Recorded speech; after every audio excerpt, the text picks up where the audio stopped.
We are all experiencing an unprecedented time in our lives right now. The level of uncertainty, anxiety, and fear can be overpowering as we learn to navigate in our new world, all doing our part, whether it be social distancing, staying home, and abiding by federal guidelines. There are so many on the front lines who are battling a war against an invisible enemy. Being on the front lines can place a person's physical and mental health in jeopardy. A team of professionals has come together and created a program called Resilient Minds on the Front Lines to bring tools, knowledge, skills, and instruction to assist in a time of need. This team is dedicated to helping those who help others.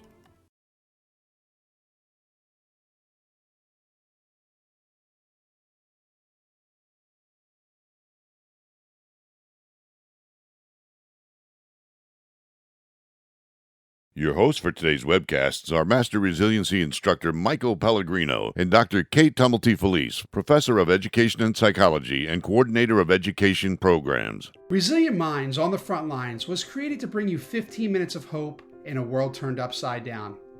The topics in our webcast are all meant to help those on the front lines help themselves and others.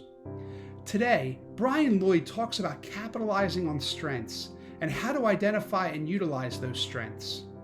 He shares some great stories on staying within your own wheelhouse and how important focusing on your strengths will allow you to help others find their strengths. Be safe, be healthy, be resilient.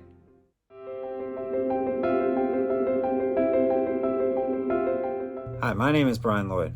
I'm a detective with the Gloucester County Prosecutor's Office. I've been in law enforcement for just about 13 years. I'm a Master Resiliency Instructor in New Jersey, and I'm honored to be speaking to you guys on behalf of Resilient Minds on the Front Lines. My job here today is to talk about capitalizing on strengths and why capitalizing on strengths is important. The first thing we're going to do is identify your strengths. Then we're going to find opportunities to utilize strengths in different ways, utilize your strengths in different ways, and then we're going to find ways to spot strengths in others. So when talking about identifying your strengths, what I like to tell individuals is stay within your wheelhouse. All right, so what does that mean? I like to tell a story. It's about when I was in college. I went to Rowan University, soccer player, A, B, C, D student. It wasn't lighting the world on fire with my grades. But one of my best friends went to University of Pennsylvania, which is right across the river. And often we would visit each other. And I could tell you the first time I wanted to go to the University of Pennsylvania, I was a little intimidated. Because for the most part, the individuals I knew that went to University of Pennsylvania were smart individuals. I didn't want to go there and seem like an idiot, being from Podunk, Rowan University, not really lighting the world on fire with my grades, soccer player. That's really what I had to bring to the table. So it caused me a little bit of anxiety. So what I did, instead of going over there and trying to be Matt Damon from Good Will Hunting and dazzling people with my dizzying intellect, what I did was I went over there and I was myself. I was just Brian Lloyd. I stayed within my wheelhouse, stayed within my comfort zone. And I could tell you, it was good. I enjoyed my times there. And for the most part, I had great interactions with people. It could have been refreshing having an individual from outside of the University of Pennsylvania come in and just be themselves. Maybe individuals come in there and feel like they have an obligation to be something that they're not. I can tell you that being myself projected confidence, and I was my best me, which other people are attracted to. People enjoy individuals that project that confidence. So when I'm talking about identifying your strengths and staying within your wheelhouse, naturally, I'm talking about projecting your best you. Because when you're staying within your wheelhouse, when you've identified your strengths and you're practicing your strengths, it comes with a greater psychological well-being. You're going to be less stressed. You're going to have lower depression. You're going to be engaged better at work. You're going to have better job satisfaction. And it's going to improve your performance overall. It's going to project a better you. Why? Because you're comfortable with who you are. You're comfortable with what you're doing. Again, you're being your best you. Studies are done all across the board about capitalizing on strengths. Studies done by people way smarter than me that probably went to University of Pennsylvania. But what they did was they studied leaders that put individuals in positions to succeed, put individuals in positions where they could capitalize on their strengths. And what they found was that there was a job satisfaction and increased performance of just about 36%. That's incredible. Now think about the flip side. If you have one of those bosses that just demands people to do this, do that, putting people in positions that aren't necessarily their strengths, but just making them do it because I'm the boss and that's what I say, they found that job performance goes down about 27%. That's a 63% difference when utilizing your strengths and not utilizing your strengths. That's why capitalizing on strengths is important. So you might ask, Brian, how do I identify my strengths? Take a look at this. A great way to identify your strengths is this values and actions survey. Type in that web address underneath, answer 120 questions. Now, it's not going to take you forever. The questions are fairly easy, but the most important thing is that you answer the questions honestly. We all assume we know how the test wants us to answer these questions, but answering them honestly is the best way to get the best results. Select option 3. It's going to give you a list of your character strengths from top to bottom. The top 3 strengths are your signature strengths. Focus on those 3 strengths.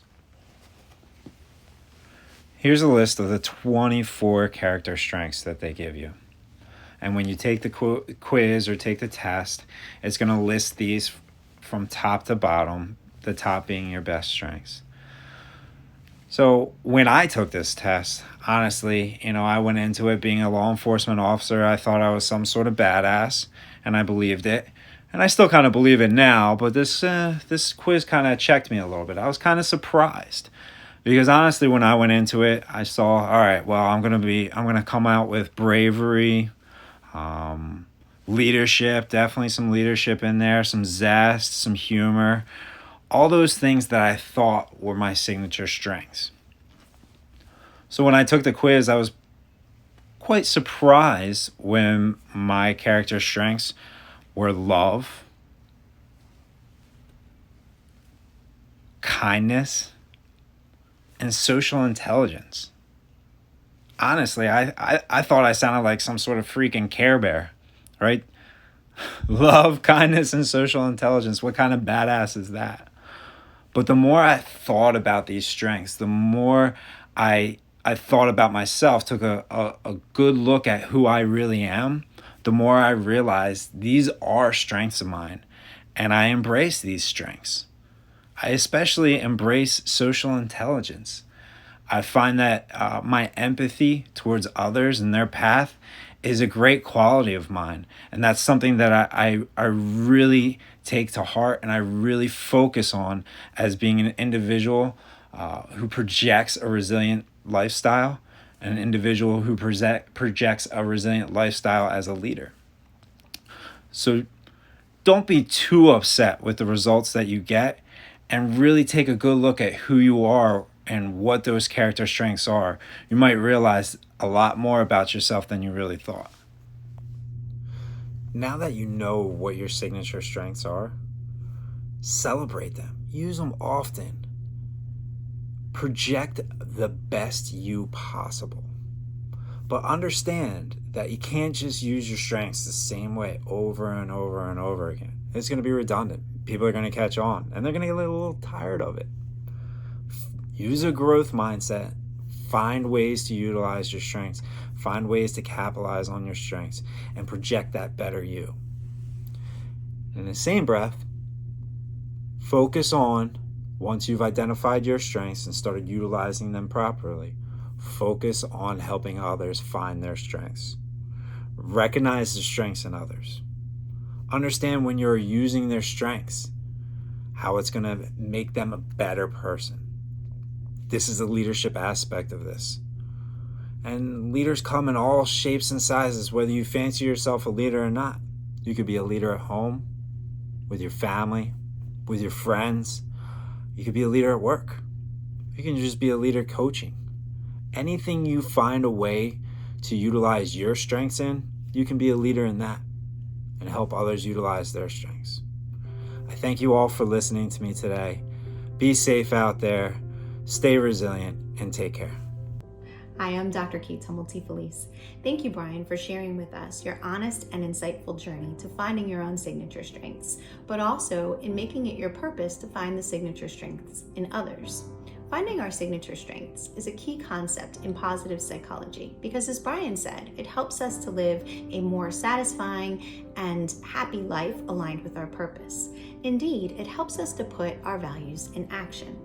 Martin Seligman, who is the preeminent theorist in positive psychology upon whose framework this resiliency work is created, said that finding our signature strengths is the route through which we achieve our virtues in life. Further, he said that we use our signature strengths in virtue in the service of something much larger than yourself. So being able to identify what those signature strengths are becomes really important. Brian gives us a great tool to do that and is honest about his own journey in trying to figure out what his strengths, what he thought they were, versus what he finds out they might really be. Strengths are different than talents. Talents are something that we have inherently, but talent can only get you so far. If you look at your signature strengths as what's behind that talent, pushing you, motivating you, and helping you to leverage that talent when it's most needed, that's where our signature strengths come in. Because when we're able to leverage our talents and utilize those strengths in times of adversity, we're able to grow from them and we're able to get back on track, bounce back from adversity, and learn from it and do better. So the tool he gives us helps us in a variety of ways. It can empower you. It can help you to be more true to your purpose. It can assist you in leveraging your talents at challenging times and in growing from the adversity that we all inevitably face, especially in the challenging times we face right now. Most importantly, perhaps, it helps us to serve something much larger than ourselves. Indeed, it helps us help others. Thank you, Brian, for sharing with us your own story and your own experience in doing that. And thank you for sharing that time in seeking out our own strengths and using them to help others. Be safe, be healthy, be resilient. During the COVID-19 pandemic crisis, your mental health is vital. Please see the resources listed here as well as on our website at onthefrontlines.us. You are not alone.